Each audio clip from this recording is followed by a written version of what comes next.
추수감사절을 앞두고 우리 남설교회는 다니엘 기도회와 함께 세일의 다니엘 감사 노트를 기록하고 있습니다. 매일 10가지 이상 감사 제목을 적으면서 넘치는 감사에 더욱더 감사합니다.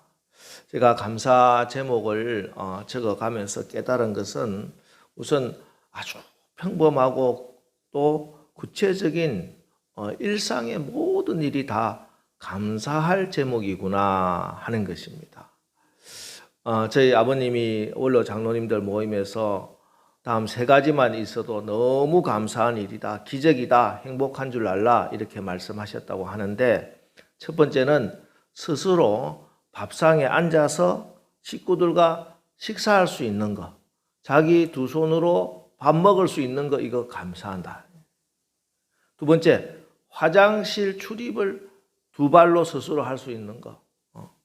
그리고 세 번째는 내가 말을 통해서 서로 대화를 할 수 있는 것. 이게 감사한 일이고 행복한 일이고 이게 기적이다 하시던데, 어찌 연세 드신 장로님들만 그렇겠습니까? 제가 세일의 감사를 적으면서 오늘 아침에 눈을 뜬 것부터 이렇게 2발로 걸어서 교회 나오는 것, 이 모든 일상이 범사가 다 기적이고 감사한 일이구나 새삼 깨달았습니다. 여러분, 감사가 넘치면요 죽음 앞에서도 찬송할 수 있습니다. 하지만 원망이 나를 사로잡으면은 죽을 사람 살려놔도 불평합니다. 어떤 사람이 산에서 조난을 당했어요. 힘들게 119에 연락이 되어서 구조 헬기가 날아와서 내려준 밧줄을 몸에 묶고 무사히 구조가 되었습니다. 그런데 이 사람이 구조 헬기가 늦게 왔다고 소방대원들에게 막 욕설을 해댔대요. 매튜 헨리라는 분은 도둑을 맞고 이렇게 감사했습니다. 도둑을 맞았지만 아직 남은 것이 있다. 물건은 도둑 맞았지만 내 영혼은 도둑 맞지 않았다. 그리고 세 번째, 도둑이 되지 않고 도둑 맞은 자가 되었다. 어떤 상황에서도 불평하고 원망하려고 하면 온통 불평거리요 원망거리고, 어떤 경우에도 감사하려고 하면은 감사할 수 있는 것입니다. 그래서 이 감사 노트를 적으면서 결론이 뭐냐 하면은, 우리가 하나님께 감사하는 것은 결국 무엇을 감사할까를 찾는 게 아니라 결국은 어떻게 감사할까 하는 것입니다. 그래서 감사, 그래도 감사, 그러나 감사, 그러므로 감사, 그렇지만 감사, 그러니까 감사, 아주 감사, 그리 하실지라도 감사요, 그리 아니하실지라도 감사, 그럼에도 불구하고 감사, 이래도 감사, 저래도 감사, 매일매일 감사, 항상 감사, 쉬지 말고 감사, 범사에 감사.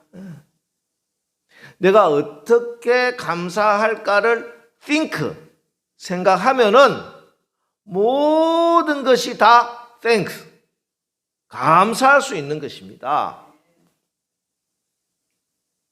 여러분, 모든 것이 다 감사와 연관이 되어 있어요. 이 감사는 신앙생활의 원동력입니다. 감사하는 만큼 신앙이 있는 거예요. 예배는 성도의 감사의 표현인 겁니다. 감사하는 그곳이 천국이요, 불평하고 원망하는 그곳이 지옥이에요. 중세시대 수도원에서 교육하는 것 중 하나가 감옥과 수도원의 차이를 가르치는 것입니다. 겉으로 보면은 수도원이나 감옥이나 비슷해요. 외부와 차단이 되어 있고 한번 들어가면 나오기 힘들고 자유가 없고 모든 것이 다 부족하고, 차이가 있다면 수도원에는 하나님 말씀이 있고 감사가 있고 찬양이 있고, 그래서 그 수도원은 천국이요. 반면에 감옥은 원망이 있고 후회가 있고 불평이 있고 불만이 넘치고, 그래서 그 감옥은 지옥인 거예요. 그러므로 아무리 겉은 수도원이라 할지라도 그 수도원에 감사가 없다면은 그건 감옥이 될 것이고, 감옥에 들어가 있다 하더라도 그 사람의 마음에 감사가 넘친다면 그곳이 바로 수도원이요 천국이 되는 것이다 하는 사실을 알라. 이것을 수도원에 들어가면 수도원 수사들에게 먼저 가르친다는 거예요. 여러분, 감사로 여러분의 삶이, 여러분의 가정이, 여러분의 모든 신앙이 천국이 되시기를 주님의 이름으로 축원합니다. 오늘 시편 50편은 아삽의 시다 이렇게 표제가 붙어 있는데, 아삽은 다윗 시대의 찬양대의 그 찬양대장이었어요. 근데 이 아삽이 누구냐 하면은 그 집안 그 처지를 생각하면은 절대 찬양대에 들어올 수도 없는 사람이에요. 왜냐하면 그는 고라 족속이고 고라의 후손이기 때문에 그렇습니다. 고라가 누구냐? 출애굽 후에 광야에서 모세에게 반란을 일으킨 레위 지파 사람입니다. 그래서 하나님께서 진노하셔서 땅을 막 갈라가지고 그곳에 그걸 추종하던 사람과 함께 다 땅속에 묻어버렸던 그런 심판받은 집안이에요. 반란의 집안이에요. 반역죄의 집안이에요. 요즘 청년들 금수저, 은수저, 흙수저 이런 이야기를 하는데, 그런 면에서 보면 아삽은요 흙수저도 못 되는 집안이야. 그런데 레위인들의 최고의 직분인 찬양대, 그것도 찬양대장으로 세워주셨다. 그래서 늘 아삽은 감사했습니다. 아무 자격도 없는 자기를 구원해 주시고, 하나님께서 자기에게 이렇게 찬양의 은사를 주시고 또 사명도 주시고, 그리고 좋은 왕 만나서 직분도 얻고 찬양대를 이끌고, 자기가 보니까 너무 모든 게 다 은혜야. 그래서 예배를 드릴 때마다 아삽은 눈물이 나서 예배를 못 드리는 거야. 너무 감격하고 감사한 거야. 나 같은 사람이 이렇게 하나님께 예배 드리고 뿐만 아니라 하나님을 찬양하는 이 찬양대를 이끌고 300명이 넘는 찬양대를 이끌면서 그걸 자기가 지금 하나님이 자기에게 허락하셨다는 것을 생각하면, 그래서 아삽은요 하나님께 감사와 찬양의 시를 많이 적었습니다. 시편이 150편인데 그중에 제일 많은 시편은 당연히 다윗의 시편이죠. 다윗은 150편 중에 거의 반에 이르는 73편이 다윗이 지은 시편입니다. 그 다음 두 번째로 많은 시편을 적은 사람이 누구냐 하면은 아삽이에요. 아삽. 12편의 시편을 아삽이 지었어요. 아삽은 하나님이 나를 구원해 주신 은혜를 입고 또 은혜를 아는 사람이에요. 그래서 그 은혜로 하나님께 감사하는 찬양과 기도를 올린 이 시편을 하나님께서 기쁘게 받으시고, 이걸 성경에 위대한 저자로 이렇게 기록하게 하신 겁니다. 그런 면에서 여러분, 저와 여러분이 이 시대 아삽이에요. 아무 자격 없고 구원받을 어떤 조건도 되지 않는데 하나님께서 우리를 불러주셔서 구원해 주시고 몸된 교회를 섬기게 하시고 찬양하게 하시고, 이 시대 아삽이 바로 저와 여러분이죠. 하나님, 저 같은 죄인 구원해 주셔서 하나님이 저를 통해서 영광을 받으시고 예배를 받으시니 감사합니다.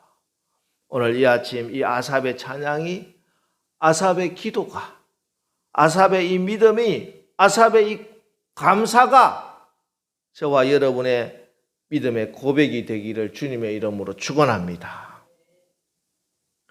감사로 제사를 드리는 자가 나를 영화롭게 한다. 오늘 말씀은 이 말씀, 오늘 설교 제목도 이 말씀이고, 감사로 예배를 드리는 자가 하나님을 영광스럽게 한다. 요즘 말로 하면 이런 말이에요. 우리가 예배를 드리면서 그 예배의 가장 중심에 있어야 될 게 뭐냐? 얼마나 오늘 많은 사람이 와서 예배를 드렸느냐? 얼마나 예배가 감동스러웠느냐? 얼마나 목사님이 설교를 은혜롭게 했느냐? 이게 중요한 게 아니에요. 제가 여러분을 예배로 초청하면서 드리는 기도가 뭡니까? 제일 마지막에 항상 저희로 하여금 신령과 진정으로 예배하게 하시고 하나님만 모든 영광을 받아 주시옵소서. 우리의 예배가 하나님이 영광을 받으셔야 된다는 거예요. 예배는 결국은 하나님께 영광 올리는 겁니다. 내가 아무리 예배 드리고 감동을 받았다, 은혜를 받았다, 훌륭한 찬양이 있었다, 아무리 그래도 하나님이 그 예배를 영광스럽게, 하나님이 영화롭게 받지 않으면은 그 예배는 말짝 도루묵이에요. 지난 수요일 날 성경 공부 시간에 예루살렘 성전에 대해서 제가 말씀을 드렸습니다. 예루살렘 성전은 3번에 걸쳐서 건축이 되었는데 사무엘 하에 다윗이 하나님의 성전을 짓겠다 마음을 먹죠. 그래서 세워진 성전이 솔로몬 성전입니다. 이때 하나님께서는 다윗이 성전을 건축하겠다는 마음만 먹었는데도 엄청나게 기뻐하시고 다윗의 가문을 축복하신 것, 내용을 우리가 새벽기도 시간에 이제 읽었습니다. 반면에 이제 수요 성경 공부 시간은 헤롯 성전에 대해서 말씀을 드렸는데, 헤롯은 무려 84년 대공사로 어마어마한 큰 성전을 짓습니다. 그 성전이 얼마나 크고 어마했던지 예수님의 제자조차 예수님, 자, 저 성전 보십시오. 어마어마하지 않습니까? 할 정도로 유대인들의 그 자존심을, 이스라엘 백성들의 그 자존심을 확 세워주는 그런 건물이었어요. 내가 저렇게 큰 교회 다니는 사람입니다. 그런데 예수님은 그 성전이 하나님의 저주를 받을 것이고 돌 위에 돌 하나도 남지 않을 것이다. 그렇게 말씀을 하세요. 예배도 마찬가지입니다. 예배라고 다 같은 예배가 아니고 다 같이 한 자리에 오늘 예배를 드리는데 모든 사람이 똑같은 예배자가 아니라는 것이에요. 어떤 예배는 하나님께서 기쁘시게 받고 연락을 하시고 축복을 하시지만 어떤 예배는 하나님께서 받지를 않으세요. 어떤 사람은 예배 잘 드림으로 하나님의 큰 복을 받고 어떤 사람은 예배 드렸기 때문에 하나님의 저주를 받는다. 여러분 엘리 제사장의 두 아들 홈리와 비느하스 이야기 너무나 잘 알잖아요. 홈리와 비느하스가 하나님의 저주를 받아서 한날에 죽습니다. 왜 엘리 가문이 그렇게 저주를 받게 되느냐? 사무엘상 2장 30절. 그러므로 이스라엘의 하나님 나 여호와가 말하노라. 내가 전에 내 집과 내 조상의 집이 내 앞에서 영원히 행하리라 하였으나 이제 나 여호와가 말하노니 결단코 그렇게 하지 아니하리라. 나를 존중히 여기는 자를 내가 존중히 여기고 나를 멸시하는 자를 내가 경멸하리라. 하나님을 멸시했기 때문에 그렇다. 홈리와 비느하스가 하나님을 어떻게 멸시합니까? 예배를 멸시한 거예요. 제사를 통해서 하나님께 드려야 할 것을 자기가 취한 거예요. 요즘 치면 예배를 드렸는데 하나님께 드려야 할 영광을 자기가 차지해 버린 거야. 이게 하나님을 멸시하는 겁니다. 하나님은 그 예배를 경멸합니다. 그런 예배를 드리는 자를 하나님께서 저주하십니다. 그래서 우리가 예배를 드리는데 하나님을 영화롭게 하는 게 얼마나 중요한지 아셔야 된다는 것이. 이 귀한 주일날 여행을 갈 수도 있고 골프를 칠 수도 있는데 식구들과 오붓한 시간을 보낼 수도 있는데 모든 것 다 포기하고 예배 자리에 나왔는데 우리의 예배가, 여러분이 드린 예배가 복이 되지 않고 저주가 되면 큰일 나죠. 마땅히 우리의 예배가 하나님을 영화롭게 하는 예배가 되어야 된다. 어떻게 그런 예배를 드릴 수 있느냐? 오늘 말씀을 보니까 그 예배자의 마음에 하나님의 은혜에 감사하는 마음으로 예배 드리는 것이 하나님을 영화롭게 한다. 이렇게 말씀을 하고 있다. 그래서 오늘 우리가 또 지난 한 주간도 감사 노트를 적으면서 감사하는 마음을 가지고 이 자리에 나와서 예배 드리니 오늘 우리 예배가 몇 명이 모였든지 간에 얼마나 좋은 환경이든 간에 하나님은 여러분이 드리는 이 예배를 기쁘게 받으시고 하나님을 영화롭게 해서 하나님이 주시는 복의 주인공이 바로 여러분인 줄 믿습니다.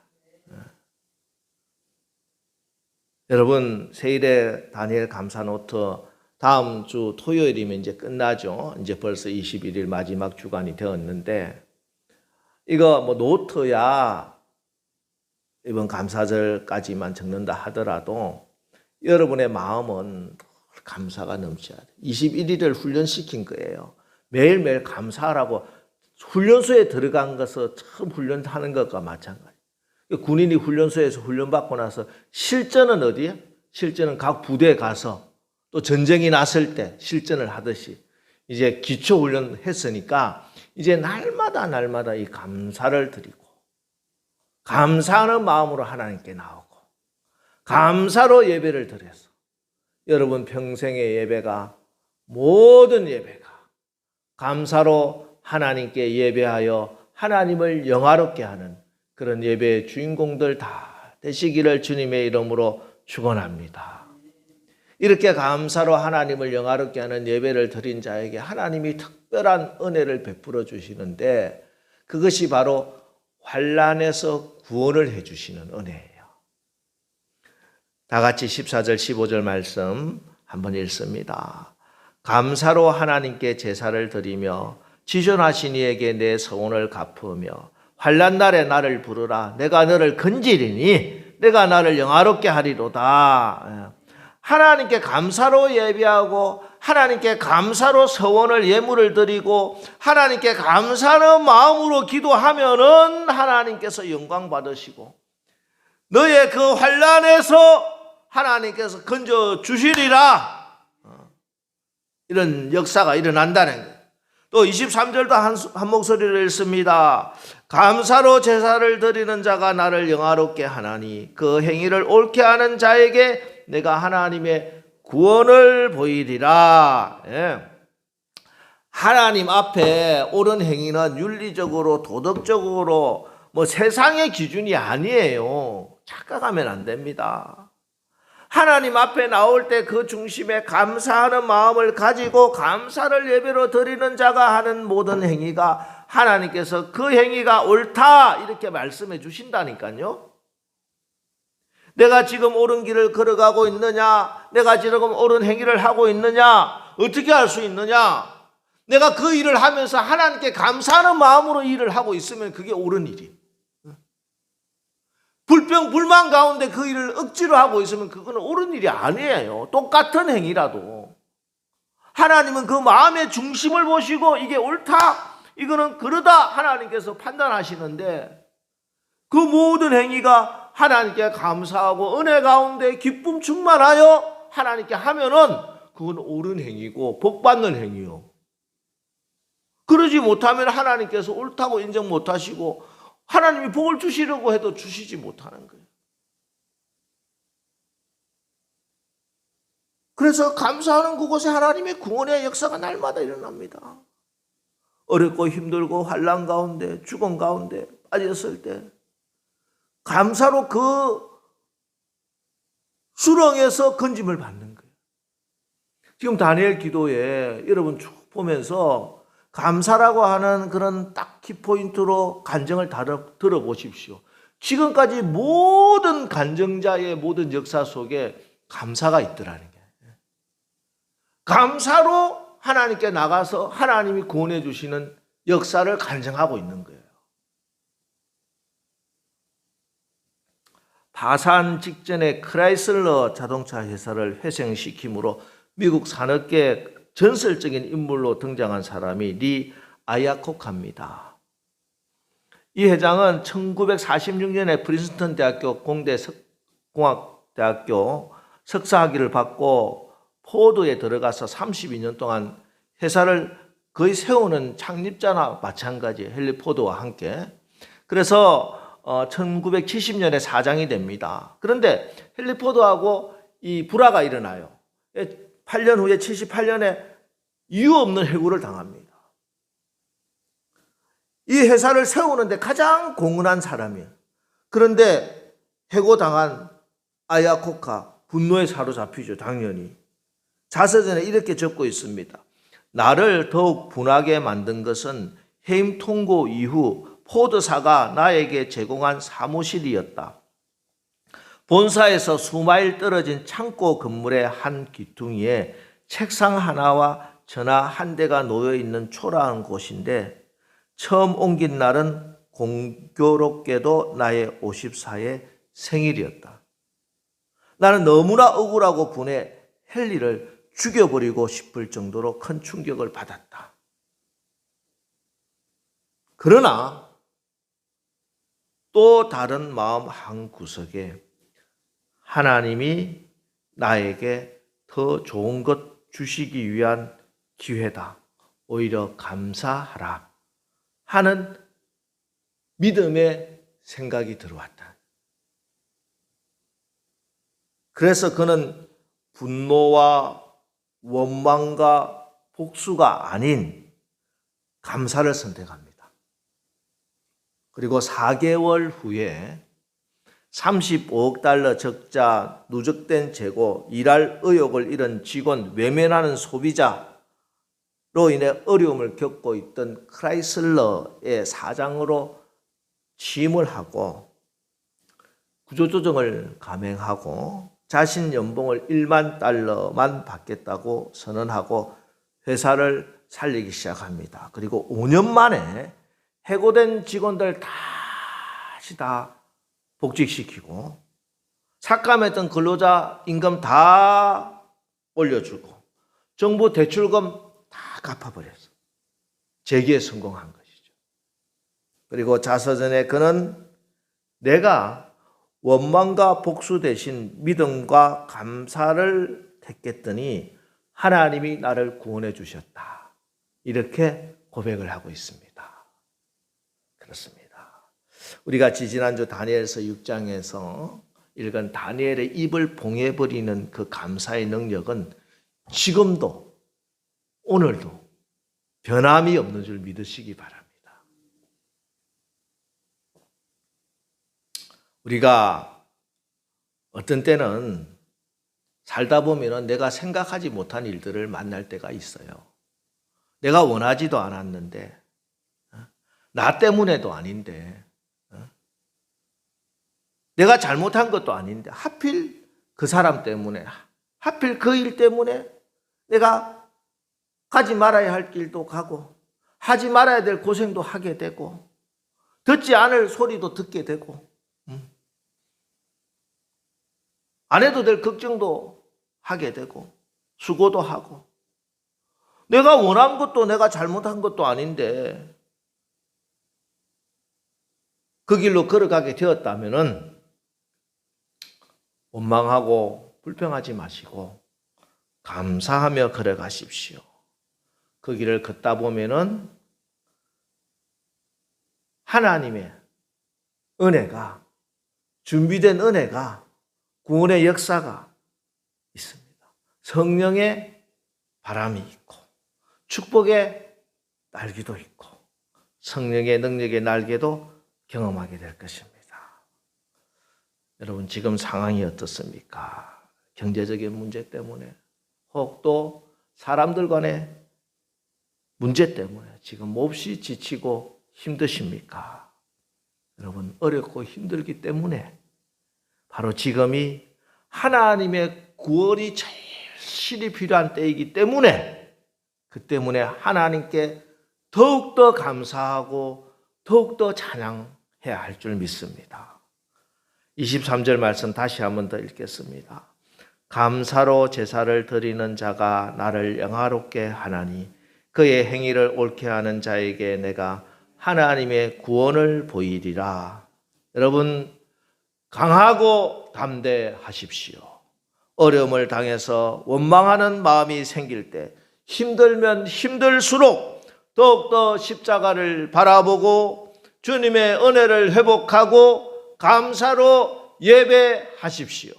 그래서 모든 상황에서 매번 구원해 주시는 하나님의 구원의 손길, 능력의 손길, 하나님의 구원의 은총을 또 경험하고 체험하여 그 좋으신 하나님을 간증하는 주인공들 다 되시기를 주님의 이름으로 축원합니다. 기도하겠습니다. 하나님, 예수 그리스도의 핏값으로 성령의 역사하심으로 주님의 몸된 교회를 허락하시고 또 우리를 구원해 주셔서 예배자로 이 자리에 불러주시니 감사합니다. 우리의 예배가 날마다 감사 예배가 되게 하여 주옵소서. 날마다 우리의 마음의 중심에 감사함으로 예배하여 우리 하나님을 영화롭게 하는 우리 남설교회 예배가 되게 하여 주시옵소서. 그래서 우리가 날마다 우리의 삶 속에 하나님의 구원의 역사를 경험하게 하옵소서. 하나님, 우리 성도들, 우리 남설교회 성도들 어떤 난관과 어려움 앞에서도 낙담하거나 절망하여 부정적인 말 내뱉지 않게 하시고 우리의 입술이 어떤 상황 가운데서도 감사와 찬양의 입술이 되게 하여 주시옵소서. 그래야 모든 상황에서 매번 구원의 하나님 만나고 하나님의 구원을 체험하는 우리 모두 되게 하여 주시옵소서. 예수님의 이름으로 기도합니다. 아멘.